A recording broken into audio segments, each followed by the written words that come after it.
The topic of today's lecture is testing of DC machine, uh, which is related to electrical machine first, unit 3.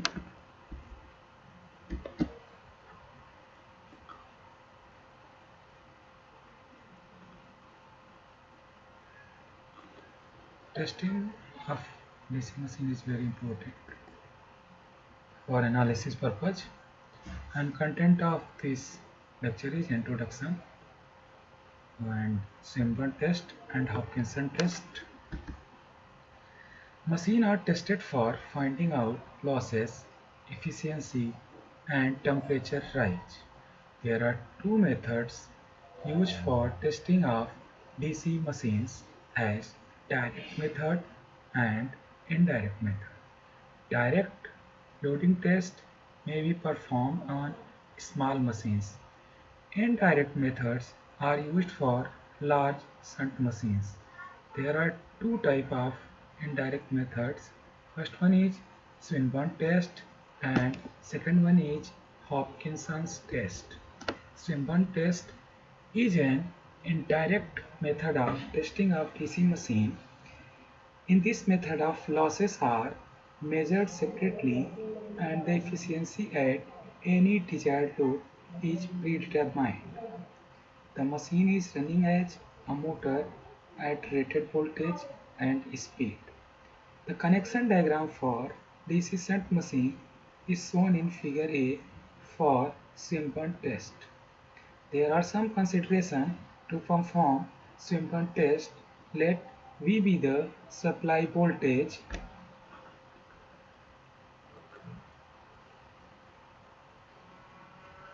that is given at this terminal.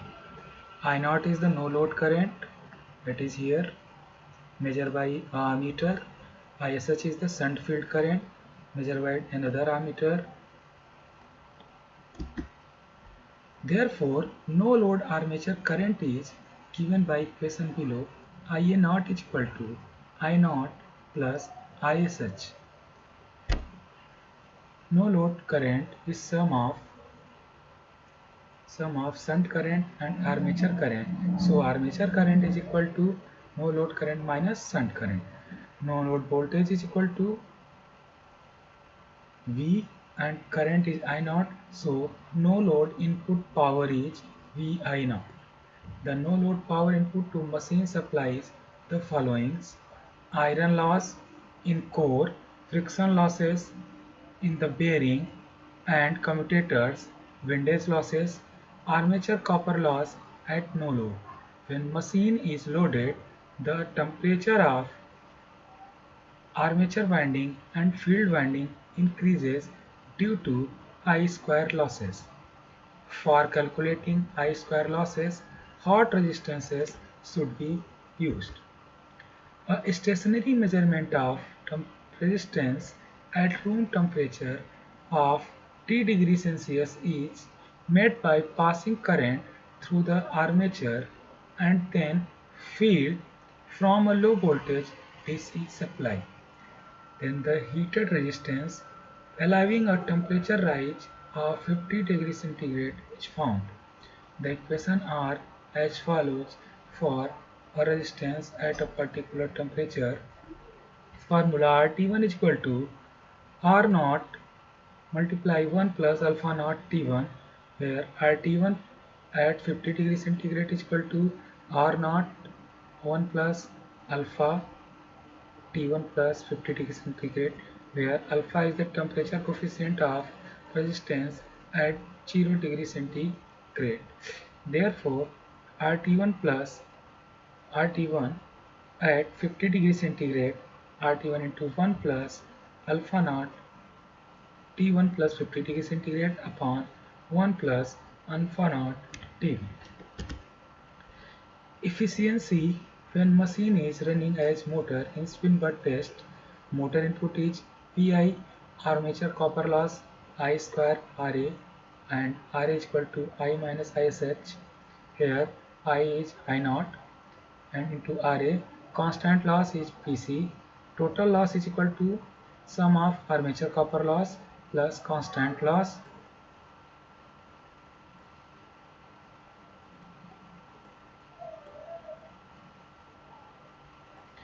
Therefore, the efficiency of the motor is given as input minus losses upon input, where that is the known as output. Then by mathematically we can Vi minus I minus this I is I know minus Sh square into Ra plus Pc upon V into I. Stray losses, iron loss plus friction loss plus windage loss, that is equal to input at no load field copper loss minus no load armature copper loss, and express as equation V I naught minus Pf field copper loss minus Pu no load armature copper loss. This is expressed as Ps. And constant losses Pc is equal to no load input minus no load armature copper loss, and it can express as Pc is equal to Ps plus Pf. If the constant losses of machine are known, its efficiency at any other load can be determined as follows. Let I be the load current at which efficiency is required. Efficiency when machine is running as a generator generator output is Vi.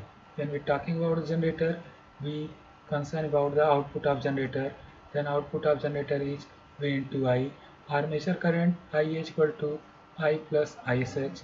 Armature copper loss is expressed by this equation, and constant losses are Pc. Total loss is sum of constant loss and armature copper loss expressed by this equation. The efficiency of generator is given below. Output upon output plus losses, then mathematically expressed by this equation. The advantages of Swinburne test: the power required to test a large machine is small, thus this method is an economical and convenient method of testing of DC machines. At constant losses is known, the efficiency can be predetermined at any load. It has some disadvantages, that are: change in iron loss is not considered at full load from no load, due to armature reaction flux is distorted at full load, and as a result iron loss is increased.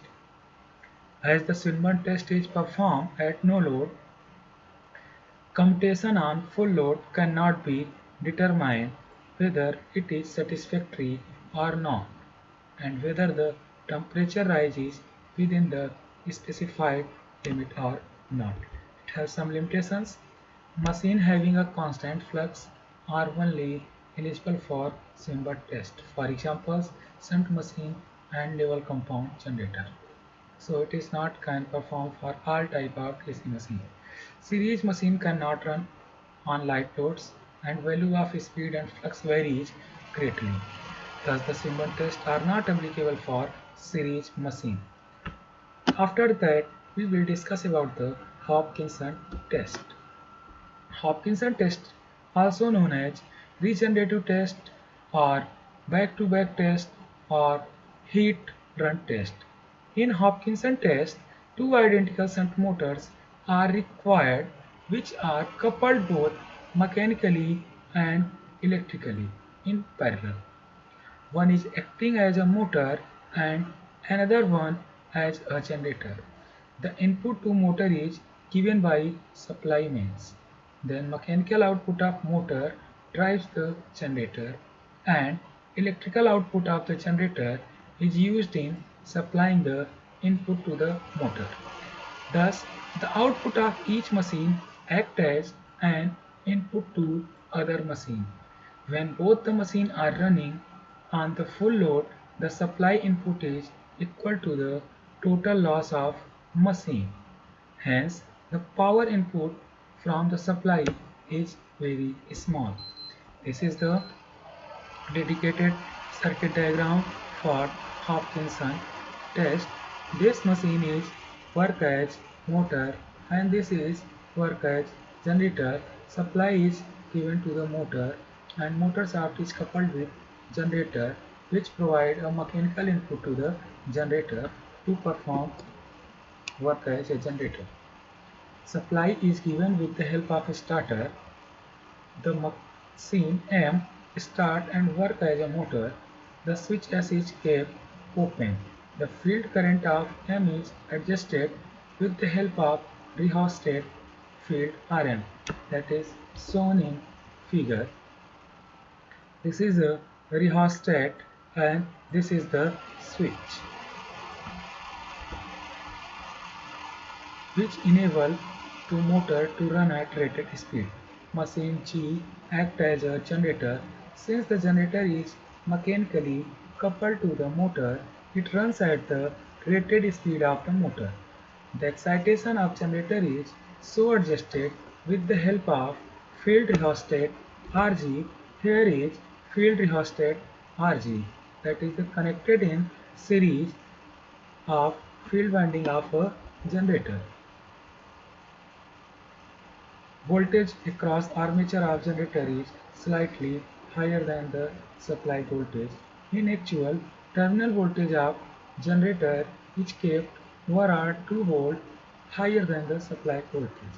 When the voltage of generator is equal and of the same polarity as of the bus bar supply, the main switch S is closed.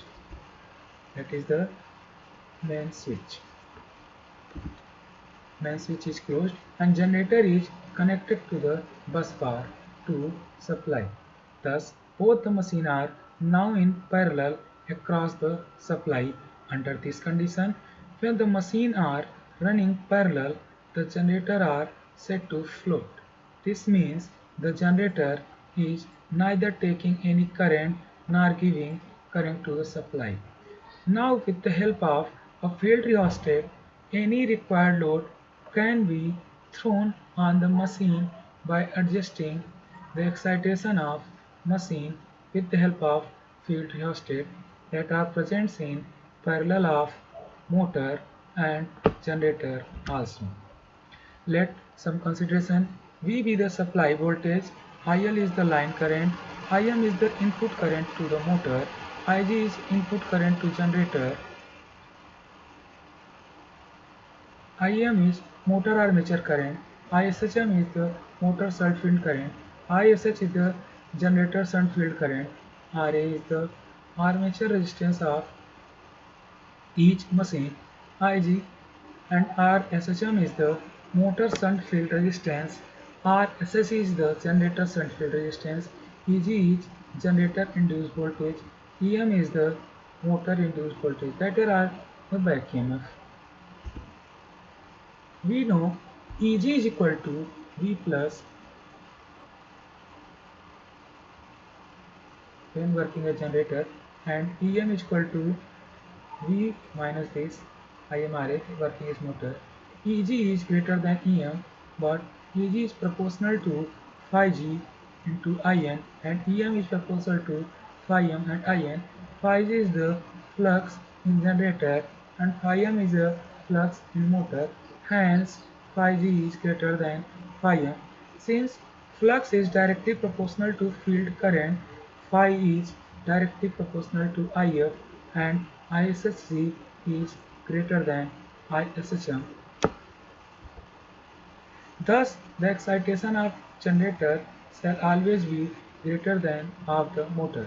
Calculation of efficiency of machine by Hopkinson test, where power input from supply taken as V into IL, total loss of both machine, as discussed in previous slide. Armature copper loss of motor is I square AM armature current taken from supply in motor and Ra. Field copper loss of motor is expressed by this expression. Armature copper loss of generator is expressed by this.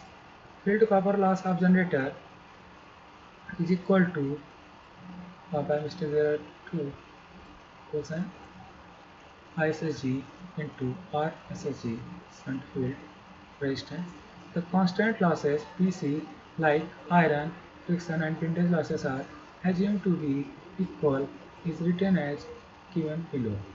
Constant loss of both machine power drawn from the supply minus armature and sulfate losses output machine. In form of expression Pc is equal to P into IL minus these armature losses. Assuming that constant losses known as stray losses are divided equally between two machines, total stray loss per machine is equal to half of Pc. Pc is the constant losses. Efficiency of generator in Hopkinson test. Let output is P into IAG. Constant losses for generator is given by this. Armature copper loss expressed by this, and field copper loss expressed by this. Then efficiency is output upon input. Output is V into Ig, and input is sum of output and losses. Then there are the three losses, and Vig is the output. Efficiency of motor in Hopkinson test. Input of motor, constant losses, and armature copper losses, and field losses. Then efficiency can be expressed by this formula: output upon input, and output of a motor is difference of input and losses, then expressed as this. Then Hopkinson test also having some advantage. This method is very economical. The temperature rise and compression condition can be checked under the rated load condition. Stray losses are considered as both machines are operated under rated load condition. Large machines can be tested at rated load without consuming much power from the supply. Efficiency at different loads can be determined. It has some disadvantages. The main disadvantages of this method is necessity of two practically identical machines for performing the Hopkinson test. Hence, this test is suitable for large DC machines. Thank you for listening. If you have any problem and confusion, you can ask question by using comments.